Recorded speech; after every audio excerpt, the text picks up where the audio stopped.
G'day everyone and welcome to another edition of the local footy podcast. We find out what's going on around the nation in the burbs and the bush. It's a great part of the country to be involved in sport.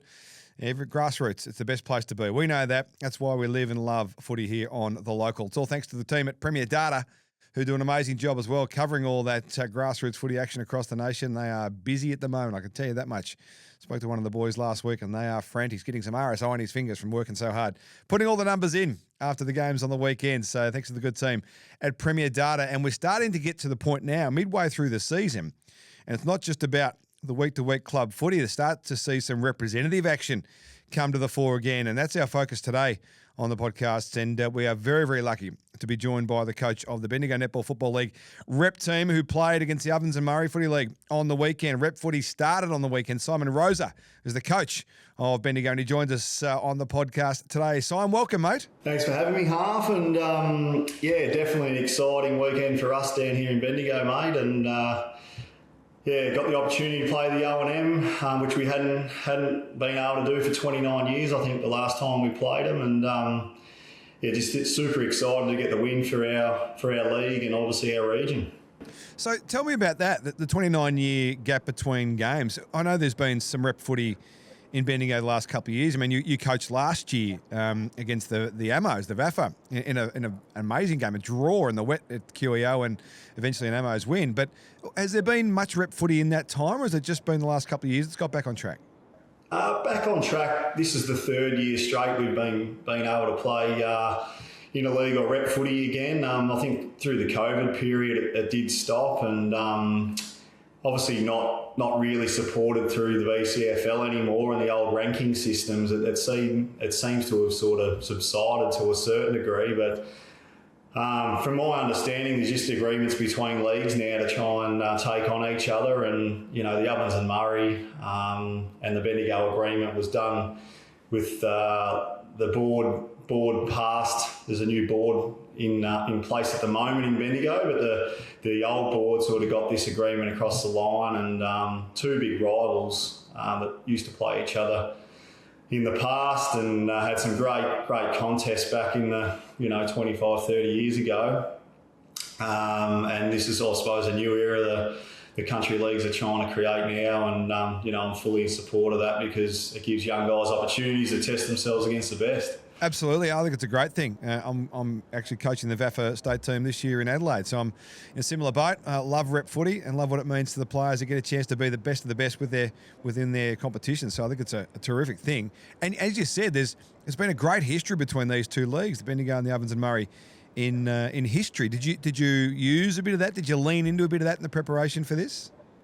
Yeah, most definitely. I was really big on our current playing group, sort of understanding what it meant to the older guys that did play 30-odd years ago. And I had one key speaker come in particular, Brendan Hartney, he played a little bit of footy at Carlton. Sandhurst legend, who is a legend of our league, and he just come in and spoke about the opportunities they had as playing group back all those years ago and what it meant to them. But I was also really, really keen for our boys to create their own pathway and destiny and create their own story. So the past is always important, but the future and moving forward for our current playing groups also important to tell our own story. Now, what was the build-up like in the process of selecting the players? How forensic is it? How detailed is it? How much time are you spending watching video, talking to coaches, putting these teams together? Because from personal experience, it takes a bloody long time to do this. Mate, as you know, there's a lot of time that goes into it, and yes, it's a short period, but the connection's always really hard.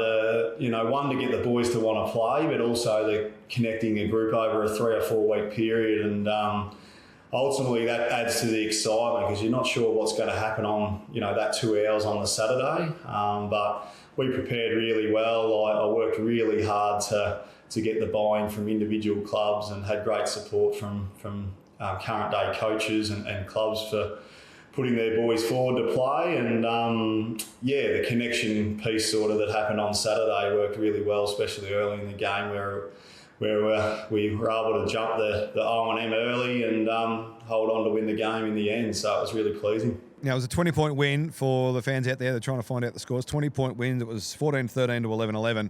20-point win for the Bendigo Netball Football League against the Ovens and Murray. And you mentioned jumped them early. Mate, it was a festival. It was 40 points at quarter time. Yeah, mate. If I had know that scenario was going to unfold, mate, I would have been very excited. But as you know, anything can happen in footy, and momentum swings, and that was sort of my message after we started. Well, we knew the O&M were going to come because quality outfit, so much pride in their league as well. We knew they were going to come at some stage, which they did. But yeah, fortunately for us, we started the game really well, and we were able to put some scoreboard pressure on early and play the game in our forward half. What was the pre-game address, mate? What did you use to get the juices flowing to that point? Mate, I did touch on a bit of the old past. Interleague footy, I went back to a story in 2009 where Bendigo beat Ballarat with a very young side where they were never supposed to win that game, and we had our regional manager playing that day that had been retired for 10 years, and that was Stephen Oliver, which the great Stephen Oliver, he was our general manager at the time, and someone pulled out the night before, and he had to put his hand up and play, mate. So, and that was just based on the commitment that Ollie showed that day to the other 21 players to commit to the side, and had an amazing win against Ballarat back in 2009 over in Bacchus Marsh. So a bit of inspiration there from Ollie might have helped because he did have a real presence that day. Right, well, the boys bought into that beautifully with that 40-point lead, and then you're able to hang on despite the valiant attempts of the Ovens and Murray to get back into the game, and 20 points in the end. Probably a good show that they kept fighting all day long. Did you get nervous at any stage? Mate, as a player, I never used to get nervous, but as a coach, that's something I'm sort of still trying to find my feet with, mate.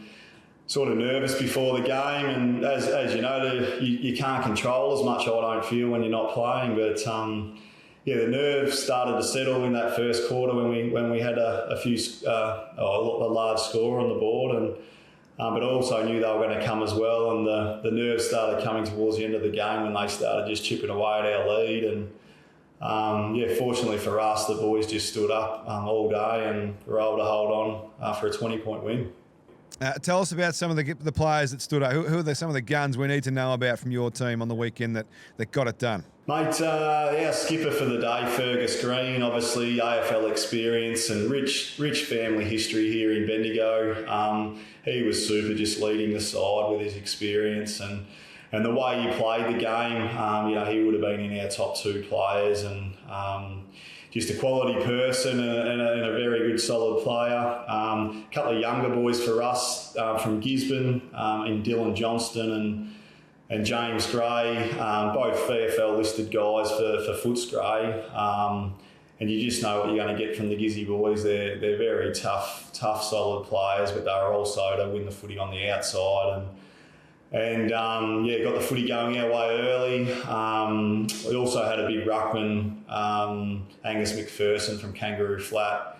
Without him, we probably would have struggled in the centre of the ground because they had some very good tools. And fortunately for us, Angus put his hand up to play and competed really well against a couple of 200-centimetre ruckman as an undersized ruckman for us. So everyone contributed though, mate. You don't win these games if you haven't got buy-in and contribution from 22, and that was the pleasing thing from us on the day. Did I see Michael Hartley in that squad as well, having a bit of an impact? Big hearts, yeah. And that's the pleasing thing. These guys don't have to play, do they? Fergus, big hearts. They put their hand up to represent our league, and Hearts sort of played key forward for us and got a real bad cork early, stayed out there and had some really important moments, kicked a really important goal late, and he's one fella that I love to have because he's such a presence on the field and so good off the field for the connection of the group. Yeah, great. Is it harder, just talking about rep footy and getting players to play, and I reckon COVID certainly played an impact in this, but also some of the value of players these days from a monetary perspective, what they get paid per week. A rep game, they don't get paid, they might get injured, and that would affect their back end of their year. Has it been hard in the last little bit to get players to play? Yeah, look, it definitely is, and I think the money side of things comes into it a little bit when they're getting paid at club level and clubs are investing money in their squads.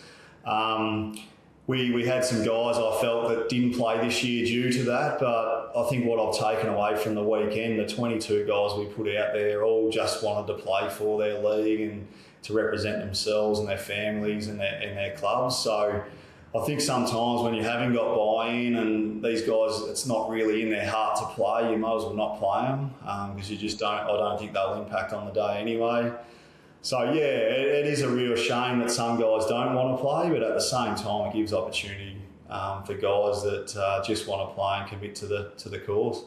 And you did it how many times as a player? Was it 4 times as a Bendigo rep player? I think I was 3 times, mate. Coming back from VFL and Waffle, I got 3 games in to represent Bendigo before I retired. And the games I hold really close to me because the relationships you make and the friendships you create for a lifetime, really hold close to me for forever now. Do you think that helps with the players, that you've been through it yourself? You've been to the VFL, you played in the Waffle, as you said, at Peel Thunder, and then you came back and you're a great local player, you're a legend in the area. Do you think that helps, that you were such a great lover and crusader, I suppose, for rep footy, that they buy in on the back of that a bit? Yeah, I don't know whether that's the case or not, but I just really wanted to tell my story about, when rep footy or footy in general's gone, you don't get it back, and it's now 10 years on. I still wish I was out there running around playing, to be honest. Those experiences, that I can sort of pass on to the younger guys now, whether it holds any value or not, but I just don't want them to have any regrets.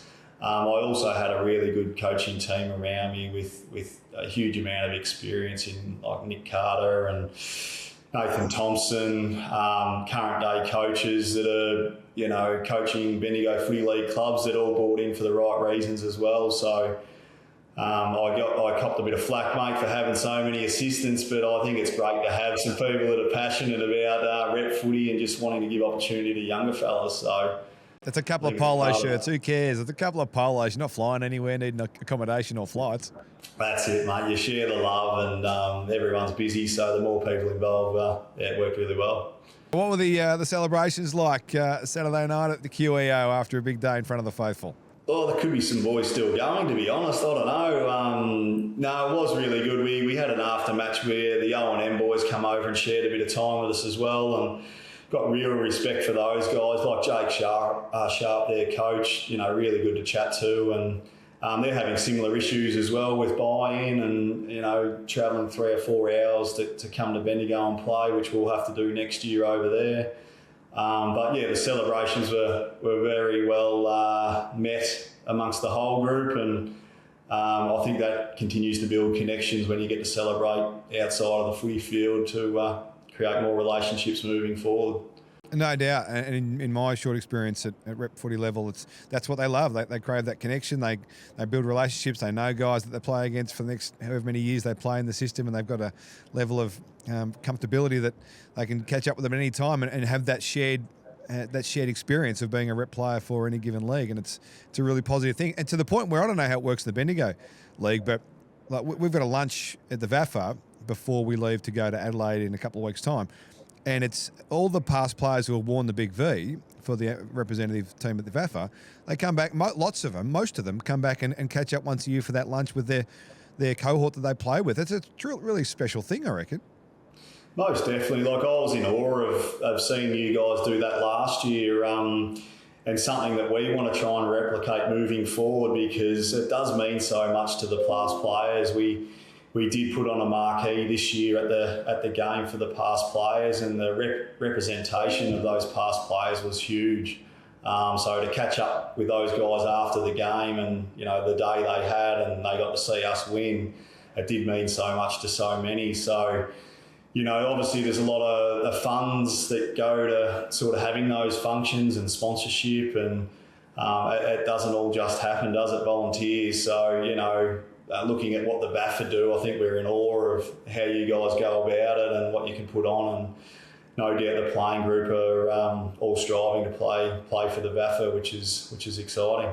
Do you have a vision, and it's a question clearly without notice, do you have a vision of what rep footy for Bendigo can look like and what you'd like to take on in the next 5 years or so? Yeah, well, because it's agreement between leagues, like, we've got a 2-year agreement with the O&M, but there's been some other scenarios thrown around where, do you get your best 8 country Victorian leagues together and have like a gather round or, an old ranking system, and I'm in fully support of that because, say it's a gather round type scenario, the money it's going to bring into, a city like Bendigo or a Ballarat or Albury, and the hype that will create and the buzz it will be, for all country leagues to go, and even from a recruiting purpose to go and see the best 8 interleague sides play off in one location would be really good. I think it would give it a bit more prestige and,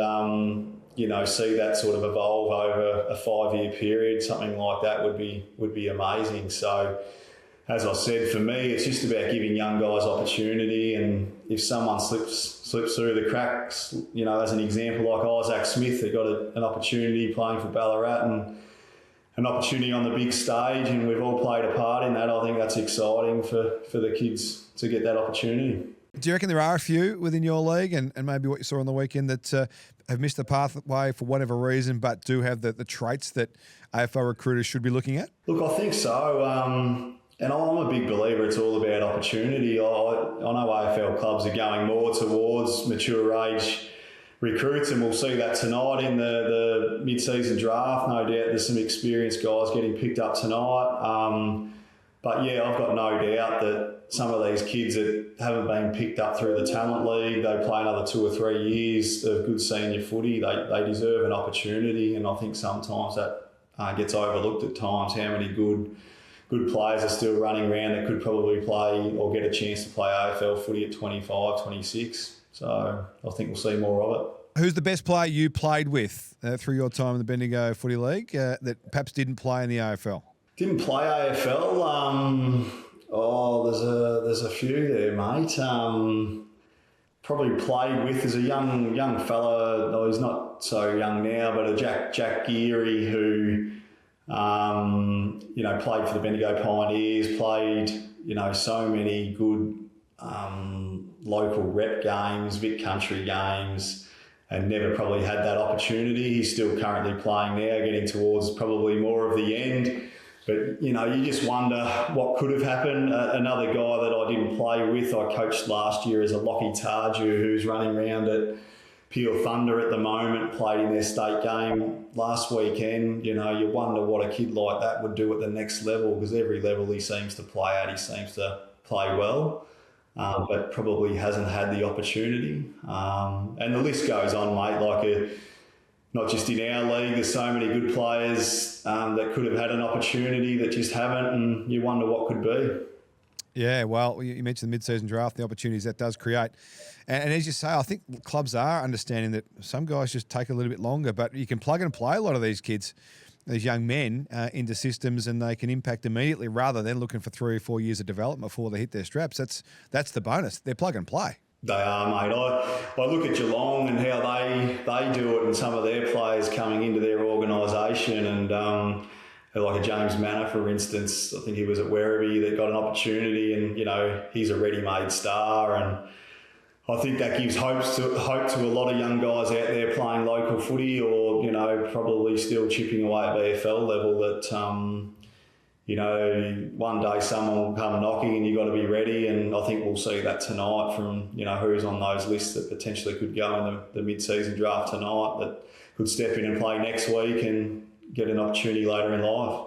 Yeah, we'll see what happens there. And what about for you, mate? Is that your coaching year done? Have you got work to do still, or what's the look from now on? No, I've hung the boots up for the rest of the year, mate, which is good. I like the short program, mate. I've got quite a busy business and young kids that are keeping me busy, sort of watching those guys. But I love the high level interleague representative footy, and we'll see next year whether I take it on again. But if I'm coaching or not, I want to represent and push for interleague footy, be a big advocate for it, because I think it's so important for the kids of the future. Actually, you got me thinking about opportunity in that discussion about the mature age guys. You were a part of the Bendigo Bombers when they were in the VFL. The VFL's expanded to basically a nationwide competition at the moment. They're coming from all over the place to play in the VFL. Do you think you would get enormous buy-in these days in this modern edition of footy in the Bendigo region if there was to be a VFL team in the region? Should there be one?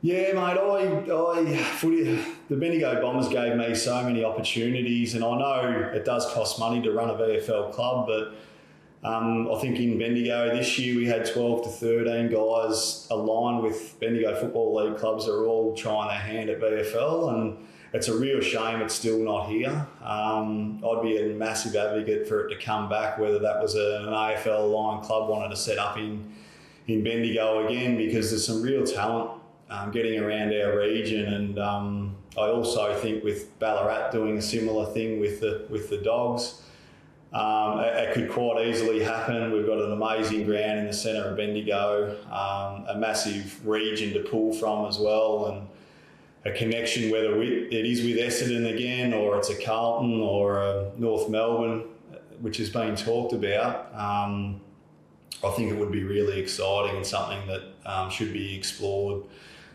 for the future.